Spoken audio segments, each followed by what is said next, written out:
안녕하세요. 저는 중소기업에서 일하다가 최근 직장을 그만두고 시어머니를 병간호 중인 여자입니다. 제가 시어머니 병간호를 하다가 잠깐 시간이 날 때면 이곳에 올라오는 사연들을 종종 듣곤 하는데요. 부부간의 이야기도 많이 올라오지만 고부간의 이야기도 만만치 않게 많이 올라오더라고요. 그래서 저도 오늘 저희 시어머니에 관한 이야기를 여러분들께 들려드리고자 합니다. 저는 초등학생 때 같은 동네 같은 학교 친구로 남편을 처음 만났었어요. 저희 집과 남편 집의 거리는 걸어서 5분 정도밖에 걸리지 않았어요.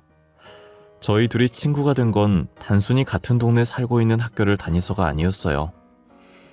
저는 부모님이 사고로 돌아가시는 바람에 부모님 없이 할머니랑만 살았었거든요. 저희 남편은 부모님이 이혼을 하셔서 아버지 없이 홀어머니 밑에서 자랐었어요. 그래서 철없던 친구들은 저를 고아라고 놀렸고 남편은 아버지가 없다고 놀렸죠. 그렇게 친구들에게 소외당한 저희는 기죽지 않고 둘이서 놀기 시작했어요. 누가 뭐라고 하든 둘이서 함께 한다면 어떠한 것도 무섭지 않았어요. 저는 학교 마치고 남편의 집에 정말 자주 놀러 갔었어요. 출석 도장을 찍는 것처럼 거의 매일 남편의 집에 갔었죠. 당시 시어머니께서 일을 하셔서 놀러가도 자주 보지 못했었어요. 하지만 놀러 갈 때마다 저를 친딸처럼 이뻐해 주셨었어요. 저의 집안 사정을 듣더니 안타깝게 생각하는 것보다 씩씩하게 잘 잘해주고 있어서 대견하다고 하셨죠. 저는 늘 부모님 얘기하면 불쌍하다고 안타까운 시선으로 저를 쳐다보는 사람들만 보다가 대견하다고 해주는 분을 처음 보니 새로운 감정이 느껴지더라고요. 시어머니께 저희 친어머니 같은 포근함과 따뜻함이 느껴졌어요. 남편 집에서 놀다 가는 날이면 늘 양손 가득 음식을 들고 집으로 갔어요. 집 가서 할머니랑 먹으라고 늘 시어머니께서 음식을 바리바리 싸주셨거든요.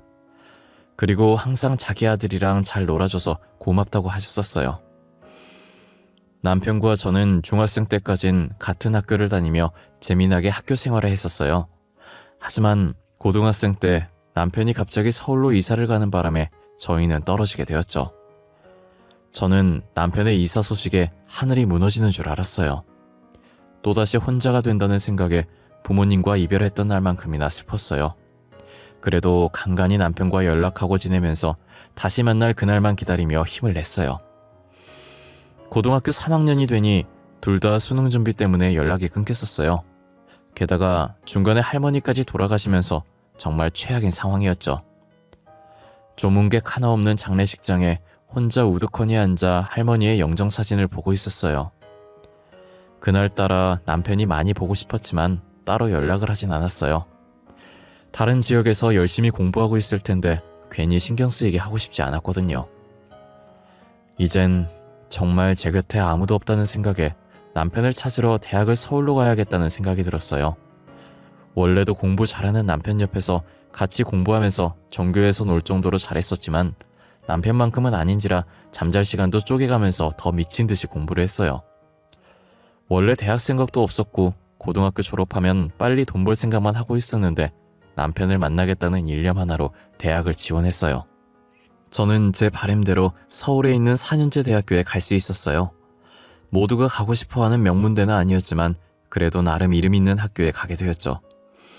분명 남편은 공부를 잘해서 명문대에 갔을 게 뻔해서 저와 같은 학교일 거라는 생각을 안 했어요.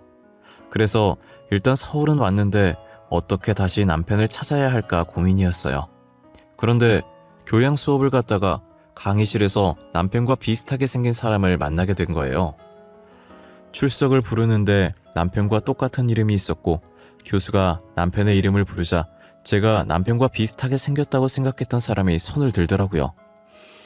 저는 남편임을 확신했고 수업을 마치자마자 혹시나 놓칠세라 짐도 못 챙기고 남편 자리로 갔어요. 갑자기 모르는 사람이 자신의 앞에 서자 남편은 당황해하면서 주변을 두리번거리더니 다시 저를 쳐다보면서 손가락으로 자신을 가리키더니 혹시 자기한테 볼 일 있냐고 하는 거예요. 혹시 저한테 볼 일 있으신 건가요? 왜 제 앞에 서 계신 거예요? 네, 저 그쪽한테 볼 일 완전 많아요. 그쪽이 진짜 신주영 맞으세요? 진짜 신주영이면 예전에 인천에 살지 않으셨어요? 예, 맞아요. 어떻게 하셨어요? 절 아세요? 야, 나야, 나, 이은정. 나 모르겠어? 왜? 띵띵초등학교, 띵띵중학교 같이 다녔잖아. 너네 집에도 놀러 다니고. 우리 딱 3년 못 봤는데 벌써 내 얼굴 잊은 거야? 네? 이윤정? 그쪽이 진짜 이윤정이라고요? 아, 거짓말 치지 마세요. 제가 아는 이윤정은 이렇게 키가 크지 않았어요. 통통하고 작고 귀여웠는데. 야, 나도 중학교 내내 키가 안 자라서 성장판 다친 줄 알았거든. 근데 고등학교 가서 갑자기 살이 빠지더니 그게 다 키로 가더라. 그럼 그쪽이 진짜 이윤정이라고? 고작 3년 사이에 이렇게 변하다니. 야, 너 너무 많이 바뀐 거 아니야? 내 허리까지밖에 안 오던 게. 야, 허리는 좀 오바 아니냐? 초등학생도 아니고. 하여튼 진짜 오랜만이다. 나도 명문대 간 줄 알았는데 너 찾으려고 내가 서울까지 대학 온 거잖아.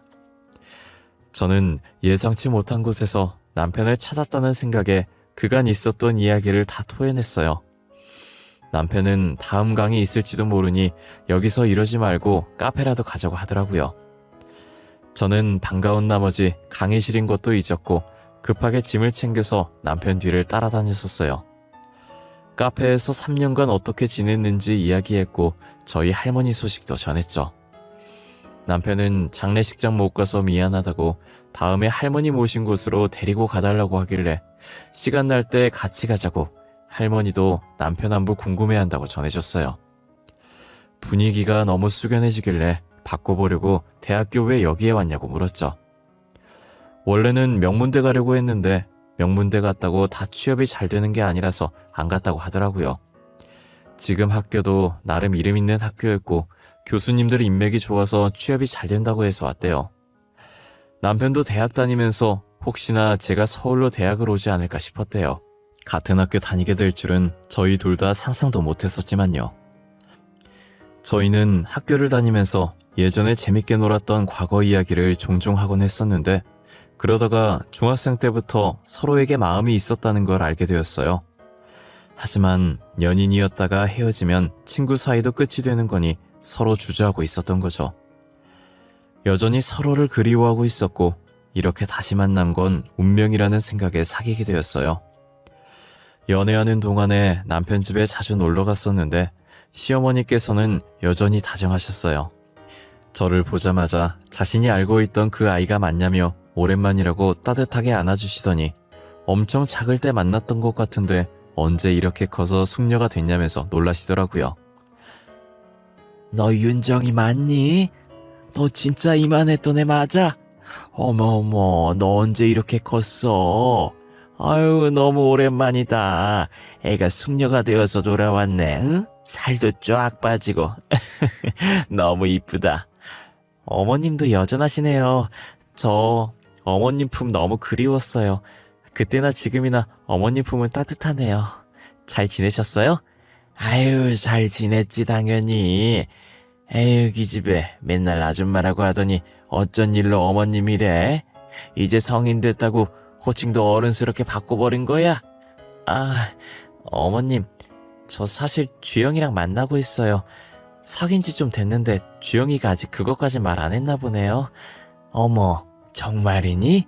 진짜 둘이 사귀는 거야? 아우, 난 오늘 처음 듣는 얘기인데. 우리 아들이 쑥스러워서 얘기 안 했나 보네. 잘 됐다, 응? 잘 어울려. 아, 맞다. 할머님은 잘 지내시지? 할머니, 작년에 돌아가셨었어요. 아무래도 저희 아빠가 늦둥이였어서 나이 많으셨잖아요. 자면서 편하게 눈 감으셨어요. 그래도 아프지 않고 가셔서 다행이죠. 아유, 그랬구나. 알았으면 우리가 장례식 갔을 텐데. 미안해. 시어머니는 저희 할머니 소식에 남편과 똑같은 반응을 보였어요. 저는 괜찮다고 다음에 다 같이 할머니 보러 가자고 했어요. 시어머니는 이제 정말 혼자 남은 제게 자기 집이라고 생각하고 편하게 지내라고 하셨어요. 당시 제가 기숙사 생활을 했었는데 다음 학기부터는 자신의 집에서 지내고 하시는 거예요. 저는 괜찮다고 했지만 방 하나 남아서 그러는 거라고 부담 갖지 말라고 하시더라고요. 거의 반강제적으로 얼떨결에 남편의 집에서 같이 살게 되었어요. 시어머니께서는 자신을 엄마라고 생각하라며 투정 부리고 싶으면 투정 부려도 되고 엄마가 필요한 순간이면 언제든지 주저하지 말고 자신을 찾아달라고 했어요. 남편도 그래야 어머님 마음이 편하다고 어머님 말대로 친엄마 대하듯 하라더라고요. 제 생각을 끔찍이 하는 시어머니께도 남편에게도 너무 고마웠어요. 당시 남편은 공업과였고 저는 무용과여서 교양 말곤 겹치는 수업이 아무것도 없었지만 교양이라도 같은 수업 듣고 싶어서 무조건 같이 수강 신청을 했었어요. 남편이 군대 가 있는 동안 제가 사고를 당해서 다리 수술을 하는 바람에 무용을 더 이상 할 수 없었어요. 그래도 졸업장을 따야 하기 때문에 성적에 맞게 암흑과나 전과를 냈고 뒤늦게 자격증 공부를 시작했어요. 저는 대학 졸업할 때까지 필요한 자격증들을 따서 중소기업 사무직으로 취업을 했고 남편은 제대를 하고 학교 졸업 후 교수님 추천으로 유명 건설업체의 현장직으로 취업을 했어요. 저희는 각자의 직장에서 어느 정도 적응하고 자리를 잡은 뒤에 결혼을 했어요. 시어머니는 저희가 분가를 해서 사는 걸 권유했지만 혼자 남을 시어머니가 걱정됐고 워낙 시어머니께서 제게 잘해주시니 계속 이대로 같이 살고 싶었어요. 분가하라고 해도 안 하는 며느리는 저밖에 없을 것이라면서 별종이라고 혀를 찼어요. 시어머니께서는 합가하는 동안 제게 집안일 한 번 안 시키셨어요. 친딸처럼 생각한다고 하지 않았냐면서 친딸한테 집안일 시키는 부모 봤냐고 밖에서 일하는 것도 힘들 텐데 집에서까지 일하려고 하지 말라시더라고요. 제가 조금이라도 움직이려고 하면 남편을 불러서 저를 방으로 들여보내게 했어요. 아마 시어머니께 이렇게 공주 대접받는 사람은 저밖에 없을 거예요. 제가 딸을 낳은 뒤로는 본인이 직접 집안일에 육아까지 자처해서 도맡아 하셨어요. 제게는 아무 걱정하지 말고 일하고 싶으면 다시 복직해서 일하라고 하시더라고요.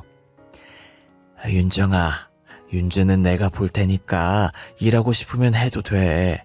하고 싶을 때 해야지. 늙으면 일하고 싶어 못해. 어차피 집에만 있으면 심심했었는데 이제 손녀랑 재미나게 놀아봐야겠네. 어머님, 진짜 괜찮으시겠어요? 육아가 쉬운 일이 아니잖아요. 어머님 혼자서는 힘들 거예요. 어머 얘, 나도 애 키워봤다, 응? 나 육아는 너보다 선배야. 주영이도 나 혼자서 키웠는데 윤주 하나 못 키우겠어? 내 걱정할 거면 접어라. 너가 돈 벌어야 나도 맛있는 거 사 먹지. 그치 윤지야? 시어머니는 괜히 장난치시면서 자신 걱정하지 말라는 말만 남긴 채 딸을 안아들고 방으로 가셨어요. 저는 배려심 많은 시어머니 덕분에 다시 복직해서 일을 하기 시작했어요. 그렇게 2년 정도 다녔을 때쯤 평소처럼 회사에서 일을 하고 있는데 전화가 미친 듯이 울리는 거예요. 잠시 직원이랑 이야기한다고 누구한테 전화 왔는지만 확인하고 폰을 뒤집어 놨었어요. 남편한테 온 전화였고 원래 남편이 일하는 시간에는 절대 연락 안 하는 사람인데 그날은 불길하게 낮에 전화가 온 거예요. 연속적으로 전화가 오길래 잠시 직원한테 양해를 구하고 전화를 받았어요. 전화를 받으니 남편 목소리 대신 다급한 여자 목소리가 들리더라고요. 지금 빨리 병원으로 와주셔야겠다고, 남편이 위급하다고 하면서요. 저는 그 말에 놀라서 급하게 반차를 쓰고 병원으로 향했어요. 시어머니께서는 먼저 연락을 받으신 건지 저보다 먼저 병원에 도착해 계시더라고요. 도대체 무슨 일이냐고 물었더니 시어머니는 차분한 목소리로 남편이 사고 나서 실려왔다더라고요. 공사 현장 점검차 나갔다가 예상치 못한 사고를 당했다고 하는 거예요. 저는 이미 정신이 반쯤 나가 있는 상태였고 시어머니께서 저를 잡아주고 계셨었어요. 시어머니는 제가 이렇게 정신 나갈 걸 예상하고 자신이라도 정신 붙잡고 있어야 한다고 생각했는지 전혀 아무런 내색 없이 제 옆을 지켜주셨어요. 결국 남편은 끝끝내 눈을 뜨지 못했고 저희 곁을 떠났어요. 제가 남편과 같이 가고 싶어 할 때마다 시어머니께서 저를 붙잡아 주셨고 혹여나 허튼 생각이라도 할까 제 옆에 붙어서 좋은 말만 해주셨어요. 저는 시어머니의 노력으로 다시 일어날 수 있었고 예전처럼 지낼 수 있게 되었어요. 열심히 일도 하고 남편 목까지 시어머니께 효도했었죠. 남편은 없지만 여전히 시어머니와 딸과 함께 살았죠. 시어머니는 제게도 딸에게도 정말 다정한 시어머니와 할머니가 되어주셨어요. 명줄 짧은 아들 맡겨서 괜히 앞길 창창한 저를 과부로 만들었다고 딸에게는 아빠 없는 아이로 키우게 해서 늘 미안해하셨어요. 아무래도 남편이 어릴 때 아빠 없다고 놀림을 많이 당했던지라 더 그런 것 같았어요.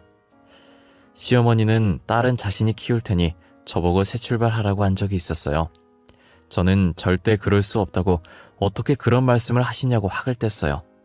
저 또한 부모 없는 고아라고 놀림을 당했던지라 절대 딸 혼자 둘 수 없었어요. 부모가 한 명이라도 있는 것도 2명 다 없는 건 정말 천지 차이거든요. 그리고 애초에 제 인생의 남자는 남편뿐이라 생각해서 다른 남자를 만나 결혼할 생각도 없었어요. 저는 딸에게 아빠 같은 엄마가 되어주었고 시어머니는 엄마 같은 할머니가 되어줬어요. 저희는 별탈 없이 세 식구가 화목하게 잘 살고 있었어요. 하지만 저희의 화목한 관계도 몇 년이 가질 않더라고요. 무엇 때문인지 시어머니의 성격이 점점 변해가셨었거든요. 저희 딸이 6살이 되었을 때쯤 생전 저한테 하지 않던 시집살이를 갑자기 시키기 시작하더라고요.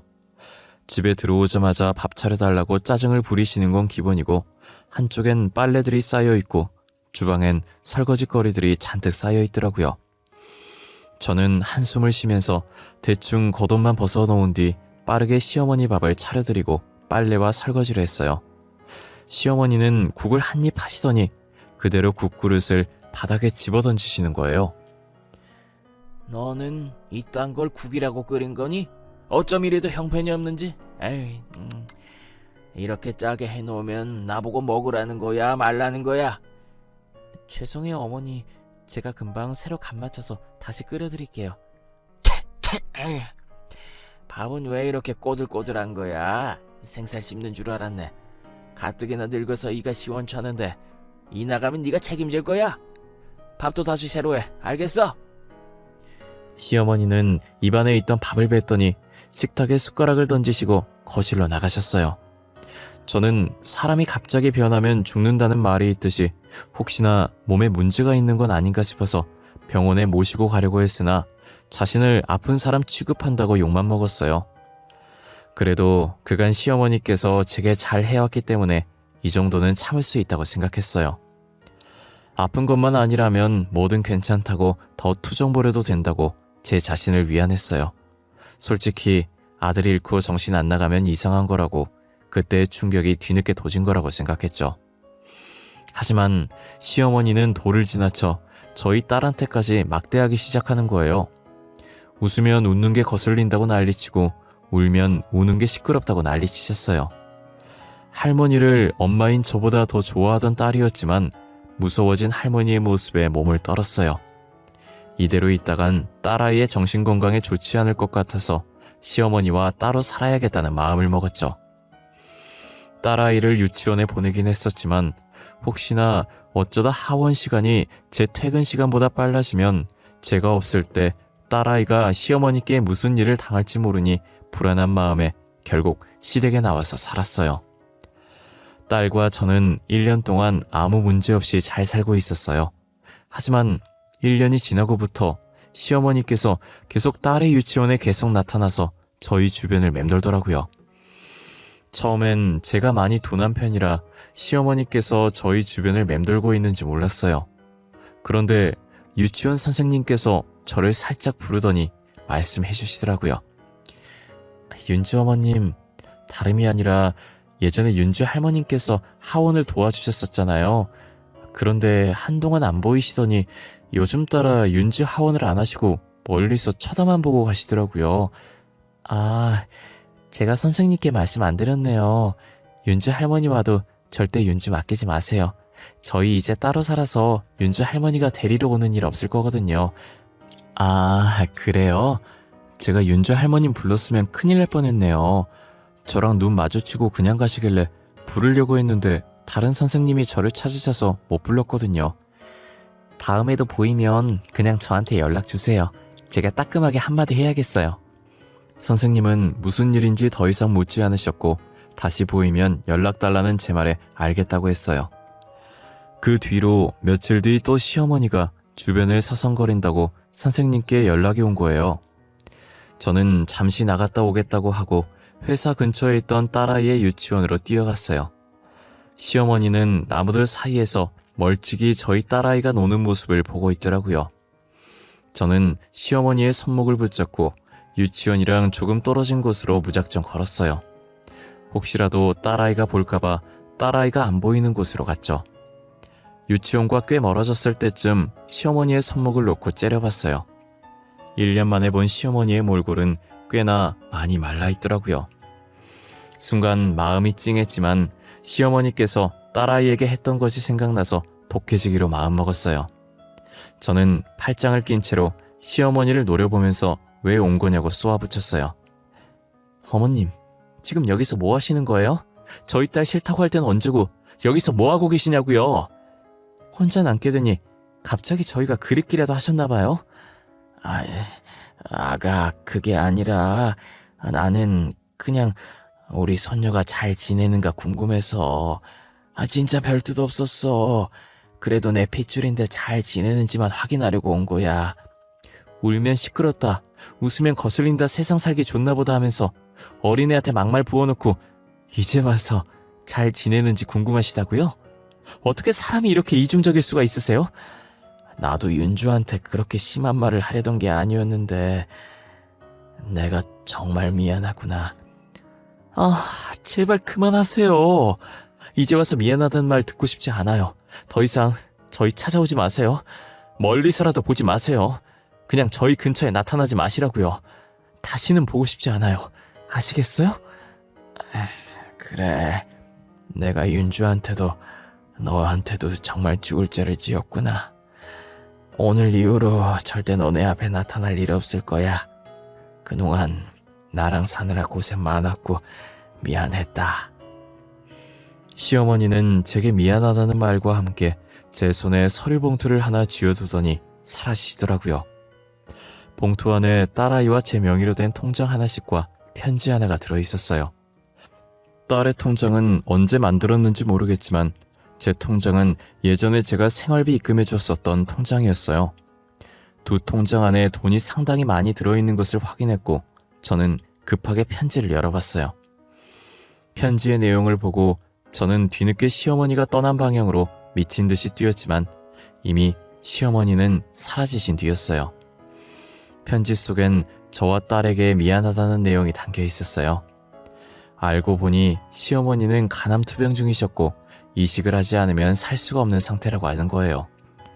암이 꽤나 많이 퍼져서 일반인의 간을 받을 수 없을 정도고 뇌사자 간을 이식받아야 한다더라고요. 차라리 일반인 간을 받을 수 있다면 제가 드리면 되는데 뇌사자 간은 정말 구하기 힘들어요. 뇌사자 가족분들에게 이식 수술 동의를 구해야 하는데 이식을 해주는 경우가 드물죠. 그래서 시어머니께서는 제가 병수발을 해야 할까봐 짐이 되기 싫어서 딸에게는 모진말을 하고 제게는 시집살이를 시켰던 것이에요. 아직도 기증자는 나타나지 않고 암은 계속 퍼지고 있고 죽을 날이 얼마 남지 않았다고 생각해서 죽기 전에 저희를 멀리서라도 많이 봐두고 싶어서 찾아온 것이었어요. 저희 딸 통장에 있던 돈은 딸 결혼할 때 쓰라고 넣어놓은 돈이었고 제 통장에 있던 돈은 제가 그동안 생활비 준 거 모았던 거더라고요. 유치원 선생님과 눈이 마주쳤을 때 언젠간 제 귀에 들어갈 것이라 생각했고 마주치면 주려고 매일 들고 다니셨던 거예요. 그 사실을 알고 눈물 범벅이 된 얼굴로 시어머니 집을 찾아갔어요. 그런데 이미 시어머니께서 이사를 가고 없는 건지 집안에 아무것도 없이 텅 빈 곳이 되었더라고요. 저는 며칠 동안 어떻게든 수소문해서 시어머니께서 지내고 있다는 병원을 찾아갔어요. 병실 문을 열어보니 시어머니께서 제일 끝 침대에서 누워 초점 없는 눈으로 창밖만 멍하니 보고 계시더라고요. 저는 시어머니의 모습이 보이자마자 다시 눈물이 차올랐고 천천히 시어머니께 다가갔어요. 불과 5일밖에 안 지났는데 마지막에 본 모습보다 더 말라있는 거예요. 저는 다른 환자분들이 보든 말든 시어머니 침대 앞에 서서 소리를 내며 울었어요. 창밖을 보던 시어머니는 갑자기 들려오는 울음소리에 놀라서 제 쪽을 쳐다보더라고요. 어머님, 진짜 나빠요. 저한테 시집살이 시켰을 때보다, 저희 딸한테 모진 말 했을 때보다 지금이 제일 나빠요. 어떻게 몸이 이 지경이 되도록 저한테 말씀 한 번 안 하셨어요? 윤정이? 너 우리 윤정이니? 네가 여기로 어떻게 알고 온 거야? 어머님 혼자 작별 인사하면 다해요? 어머님 그렇게 떠나면 나면 저희는 어떡하라고요? 어머님 진짜 너무 나빠요. 이기적이에요. 왜 혼자 그렇게 떠나시려고 해요? 아휴, 내가 미안하다 윤정아. 울지 마라, 응? 내가 잘못했어. 그래도 죽기 전에 이렇게 만났네. 우리 윤정이 이쁜 얼굴 다 망치겠다. 그만 울어, 응? 내가 너무 미안해. 시어머니께서는 울지 말라며 저를 안아주셨고 여전히 시어머니 품속은 따뜻했어요. 저는 시어머니 품에서 어린아이처럼 울음을 멈출 수가 없었어요. 제가 숨이 넘어가려고 하자 시어머니는 손으로 가볍게 등을 토닥여 주셨죠. 시어머니의 토닥임에 어느 정도 진정이 되더라고요. 저는 진정이 되자마자 시어머니는 보살피겠다는 의견을 냈어요. 당연히 시어머니께서 안 된다고 했고 저는 고집 꺾을 생각 없다고 확고한 의사표시를 했어요. 며칠 전 어머니 마음대로 작별 인사했으면 이번엔 제가 마음대로 병간을 하겠다고 했어요. 결국 시어머니는 제 고집을 못 꺾었고 제 병간호를 받으셨어요. 끝날 때까지 끝난 게 아니라고 시어머니께 희망의 끈을 놓지 말라고 했어요. 언제 갑자기 기증자가 나타날지 모른다고 항상 좋은 생각만 하자고 했죠. 밥도 든든하게 먹어야 버틴다고 시어머니께서 평소 좋아하던 음식들만 준비해 갔어요. 시어머니는 밥을 반 공기도 못 드셨는데 제가 다 안 먹으면 가려고 하질 않자 억지로 밥 한 공기를 뚝딱 하셨죠. 제가 병간호한 뒤로 몸에 좋다는 건 다 챙겨 먹이니 시어머니는 조금씩 살이 붙었고 혈색도 좋아졌어요. 저희 딸도 하원하고 와서 유치원에 있었던 일을 시어머니 앞에서 조잘조잘 떠들어요. 처음엔 가기 싫어했는데 할머니 예전 모습으로 다시 돌아왔다고 하니 웃으면서 저를 따라오더라고요. 지금은 시어머니 옆에 붙어서 떨어지려고 하질 않아요. 끝날 때까지 끝난 게 아니다. 이 말이 진짜 맞는 말인 건지 얼마 전 시어머니께서 간을 기증할 분이 나타났다고 하셨어요. 기증자는 뇌사자셨는데 평소 장기 기증에 관심이 많던 분이라 가족들이 그분의 뜻을 따라 기증을 하기로 결정하셨다고 하더라고요. 저희 가족은 종교도 없으면서 기증자가 나타났다는 소식에 신이란 신은 다 불러서 감사하다고 했어요. 지금은 수술이 성공적으로 끝나서 병원에서 입원 치료 중이에요. 의사 선생님이 수술 후 경과가 좋다고 조금 있으면 퇴원할 수 있다고 하시더라고요. 얼른 시어머니께서 퇴원을 하셔서 저희와 다시 함께 사셨으면 좋겠어요. 시어머니께서 퇴원하시게 되면 어머님 건강 생각해서 저희는 공기 좋은 곳으로 이사를 가려고 해요. 그리고 다시는 병이 재발하지 않도록 제가 옆에서 많이 신경 쓰려고요. 시어머니께서는 그럴 필요 없다고 하셨지만 저는 시어머니와 함께 오래도록 살 생각이라 아무리 반대하셔도 공기 좋은 곳으로 이사를 갈 거예요. 제가 벌써 다 알아보고 미리 받은 집도 있거든요. 시어머니께서 살아계시는 동안에 시어머니를 위해서 살려고요. 아무것도 모른 채 시어머니를 떠나보낼 뻔했는데 만약 진짜 그랬으면 엄청 후회했을 거예요. 이렇게 제 옆에 살아계신 걸 감사하고 이 시간들을 소중하게 생각하며 살아가려고요. 제 이야기는 여기까지입니다. 여러분들도 부모님께서 살아계실 때 사랑한다는 말 한 번이라도 더 해주시길 바래요. 떠나고 나서 후회해봤자 아무 소용이 없잖아요. 지금까지 제 이야기 들어주신 모든 분들께 감사하고 늘 건강하시길 바랄게요.